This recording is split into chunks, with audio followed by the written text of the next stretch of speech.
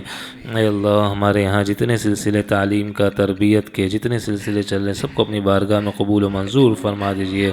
اے اللہ پڑھنے پڑھانے والوں میں اخلاص نصیب فرما دیجئے۔ اے اللہ تمام آئے ہوئے دوستوں میں اخلاص نصیب فرما دیجئے۔ اے اللہ سب کو اپنی تربیت کی فکر کی توفیق نصیب فرما دیجئے۔ مولا کریم محض اپنے فضل و کرم سے ہمیں سب کو اپنا مقرب اور محبوب بنا دیجئے۔ اپنے پسندیدہ لوگوں جیسی کلمے والی موت نصیب فرما دیجئے۔ القیامت میں اپنے پسندیدہ لوگوں میں شامل فرما دیجئے۔ اے اللہ ہماری دعاؤں کو اپنے فضل و کرم سے قبول فرما دیجئے۔ ہر دنیا آخرت کی خیر جو آپ کے نبی نے آپ سے مانگی ہم سب کو ہماری نسلوں کو نصیب فرما دیجئے۔ ہر دنیا آخرت کا شر جس سے آپ کے نبی نے آپ سے پناہ مانگی ہم سب کو ہماری نسلوں کو محفوظ فرما دیجئے۔ اے اللہ ہمارے شعبان میں برکت نصیب فرما دیجئے۔ اے اللہ مبارک اعمال کا اہتمام کرنے والا بنا دیجئے۔ اے اللہ قبولیت والے اعمال کے ساتھ رمضان مبارک کا استقبال نصیب فرما دیجئے۔ اے اللہ رمضان مبارک کی عافیت کے ساتھ اے اللہ رمضان مبارک کا داخلہ نصیب فرما دیجئے۔ اے اللہ محض اپنے فضل و کرم سے ہم سب کی تمام جائز حاجات کو پورا فرما دیجئے۔ ہماری دعاؤں کو اپنے فضل و کرم سے قبول فرما دیجئے۔ ربنا تقبل منا انک انت السمیع العلیم تب علینا انک انت التواب الرحیم صلی اللہ وسلم علی سیدنا محمد وعلی آلہ واصحابہ اجمعین آمین برحمتک۔